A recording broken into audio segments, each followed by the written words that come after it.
అంటే ఏంది ఇక్కడ బీజేపీ కమ్యూనిస్టులు మొత్తం భయపడమంటారు ప్రతిసారి బీజేపీ టార్గెట్ చేస్తారు మాట్లాడుతున్నారు. కమ్యూనిస్టులు ఈ ప్రపంచంలో ఎక్కడ ఏ పేదవానికి అన్యాయం జరిగినా కమ్యూనిస్టులు నిలబడతారండి.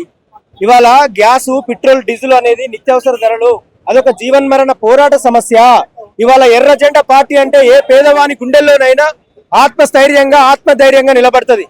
ఇవాళ 3 రూపాయలు నరేంద్ర మోడీ వచ్చిన తర్వాత బంగారాన్ని 1 ఇయర్ దాకా కొనకూడదు, పెట్రోల్ ను మనం ఆదా చేసుకోవాలి అంటే సామ్రాజ్యవాద దేశాలు అమెరికా గాని, ఇజ్రాయెల్ గాని ఇరాన్ మీద దాడి చేస్తున్నప్పుడు ఇరాన్ నుంచి మనకు 70 సంవత్సరాల అవినాభావ సంబంధం ఉన్న సందర్భంలో హర్ముజ్ జలసంధి నుంచి మనకు పెట్రోల్ గాని డీజిల్ గాని వచ్చే సందర్భం. ఇవాళ నరేంద్ర మోడీ గారు గోడ మీద పిల్లిలాగా ఉంటూ అక్కడ ప్రపంచ దేశాల యుద్ధాలు జరుగుతున్నప్పుడు వాటిని ఆపిచ్చే ప్రయత్నం చేయకుండా మన 140 కోట్ల మంది ప్రజలకు ఉద్భాగం చేస్తున్నాడు. 12 సంవత్సరాలుగా ప్రజలకు ఇచ్చిన వాగ్దానాలు నెరవేర్చకుండా ప్రజల యొక్క నిత్యావసర వస్తువులలో పెట్రోల్ గాని, డీజిల్ గాని, గ్యాస్ గాని, ఇవి కాకుండా స్టవ్లు వాడండి, కిరసిన్ వాడండి అంటే ఈ దేశం అనేది పరోక్షంగా ఆర్థిక సంక్షోభంలో కూరుకోబోతుంది.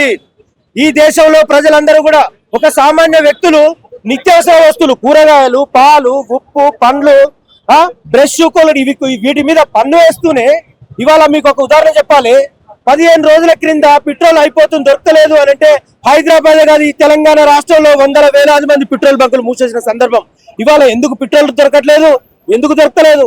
మీరు ప్రజలకు ఇచ్చినటువంటి వాగ్దానం నెరవేర్చకపోగా ప్రజలకు ఒక అబద్ధపు ప్రచారం చేస్తూ మీ రాజకీయ అస్తిత్వాన్ని పబ్బం గడుపుకోవడానికి మాత్రమే చెప్తా ఉన్నారు. శ్రీలంక దేశంలో ఆర్థిక సంక్షోభం రావడం వల్ల మహేంద్ర రాజపక్షే, విక్రమ్ సింగే ప్రజలు అందరూ తన్ని తరిమేసినటువంటి సందర్భం. ఇదే రాష్ట్రంలో, ఈ దేశంలో ప్రజలందరూ కూడా చూస్తా ఉన్నారు. రైతులకు నల్ల చట్టాల పేరు మీద 600-700 చచ్చిపోతే కానీ నరేంద్ర మోడీ కళ్ళు తెరవలేదండి. ఇవాళ రైతుల సమస్యలు, అసంఘటిత కార్మికుల సమస్యలు, విద్యార్థుల సమస్యలు, మహిళల సమస్యలు, సామాజిక, రాజకీయ, ఆర్థిక సంబంధంతో ఉన్న ప్రతి సమస్యలు కూడా సామాజికంగా పరిష్కరించకుండా మీరు బంగారం 1 ఇయర్, ఇప్పుడు బంగారం ఎంతుంది? 1,60,000 తులం బంగారం ఉంది.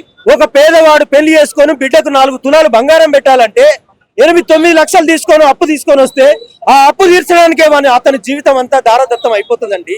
ఇవాళ నువ్వు 1 ఇయర్ పెంచొద్దంటే అది 2 లక్షలు 3 లక్షలు అవుతుంది. వరకట్న నిషేధం 1961 వచ్చినా కూడా ఈ దేశంలో వరకట్న నిషేధం అమలైతలేదు. 12 సంవత్సరాలలో ఈ నరేంద్ర మోడీ గారి ప్రభుత్వ విధానాలు ప్రజలు విసికి వేరేసారిపోతున్నారు. ఇవాళ కమ్యూనిస్టు మాట్లాడుతున్నారు, బీజేపీలకు కమ్యూనిస్టుకు సిద్ధాంతపరంగా వ్యతిరేకం కాబట్టి మాట్లాడుతున్నారు అని అంటున్నారు.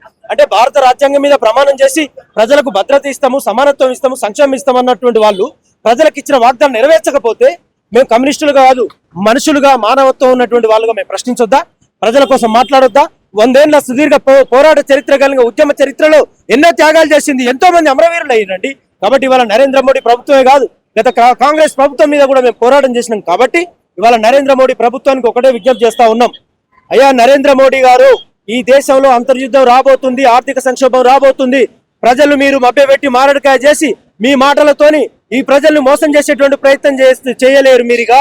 కాబట్టి మీరు పెంచిన డీజిల్, పెట్రోల్, గ్యాస్ ధరలతో పాటు సమాజంలో ప్రజలు ఎదుర్కొంటున్నటువంటి సమస్యలను పరిష్కరించే వైపుగా మీ అడుగులు ఉండాలని తెలియపరుస్తూ, లేని పక్షంలో ఇవాళ ఓయు విద్యార్థులమైన ఎర్ర జెండా పార్టీ గుండెల్లో పెట్టుకొని పోరాటానికి పదునెక్కిన ఉద్యమ చరిత్రను రాసే క్రమంలో నరేంద్ర మోడీ గారిని ఈ దేశంలో ఉండేటువంటి ప్రజానికం అతన్ని బట్టలిప్పి బదట్ల నిలబెట్టి ఇవాళ ప్రభుత్వాన్ని కూల్చేటువంటి ప్రయత్నం మరికొద్ది రోజుల్లో రాబోతుంది. మీరందరూ చూడబోతా ఉన్నారు.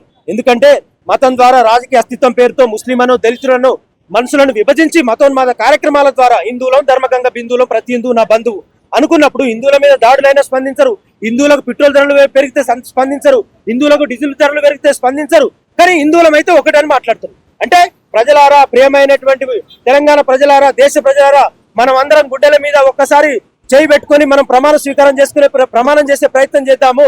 ఈ దేశంలో ప్రభుత్వాలు రాజ్యాంగం మీద ప్రమాణం చేసి ప్రజలకు ఇల్లు, ఉద్యోగం, భద్రత, ఆత్మస్థైర్యం, సంక్షేమం అన్ని ఇస్తానని ప్రకటిస్తాయి. కానీ నరేంద్ర మోడీ గారి యొక్క ప్రభుత్వ విధానాలు 12 సంవత్సరాలుగా ప్రజలు నష్టపోతున్నారు, దుఃఖపడుతున్నారు, గోసపడుతున్నారు, ఆవేదన పడుతున్నారు. నిత్యావసర ధరలు పెరిగిపోయాయి. రేపు కూరగాయల మీద, తినే తిండి మీద, పడుకునే బెడ్ మీద, ప్రతి అవసరం మీద నష్టం వాటిల్లే ప్రమాదం ఉంటది. కాబట్టి దీన్ని మనం మొదలే గమనించి ప్రభుత్వం మెడలోంచి అయినా మన హక్కులు సాధించుకునే వరకు పోరాటం చేద్దాం, బయటకు వద్దాం, రోడ్ల మీదకి వద్దాం. ఇవాళ కిషన్ రెడ్డి లాంటి వాళ్ళు మాట్లాడుతున్నారు, పక్క దేశంలో పెంచిండ్రు, ఇక్కడ పెంచిండ్రు. పక్క దేశము వీళ్ళకు పరాయి దేశం అంటేనే నచ్చదండి, పరాయి మనుషులు, పరాయి మతస్థులు అంటేనే వీళ్ళకి నచ్చదు. అంటే దేశంలో ప్రజలు ఆర్థికంగా ఎదుర్కోబోయే సమస్యలు పరిష్కారం ఇవ్వకుండా పక్క దేశంలో 300 ఉంది, ఆ పక్క రాష్ట్రంలో ఇంతుందనే మూర్ఖత్వంగా మాట్లాడేటువంటి వాళ్ళు మీ రాజకీయ అస్తిత్వం కోసం డంబాచారం కోసం మాత్రమే అబద్ధాలు మాట్లాడుతున్నారు. కాబట్టి ఇవన్నీ ప్రజలు గమనిస్తున్నారు. ప్రజా చైతన్యాన్ని పెంచి ప్రజా అవగాహన పెంచి ప్రజల ద్వారా నరేంద్ర మోడీ ప్రభుత్వం యొక్క మెడలు వంచైనా కూడా వాళ్ళ హక్కును సాధించడానికి ఎర్ర జెండా పార్టీ మా గుండెల యొక్క అండనిండా ఉంటుందని ఉస్మానియా గడ్డ నుంచి ఓయూ బిడ్డలుగా ఎర్ర జెండా ఈ హైదరాబాద్ నడిగడ్డ నుంచి నరేంద్ర మోడీ గారి ప్రభుత్వానికి సవాల్ విసురుతా ఉన్నాం.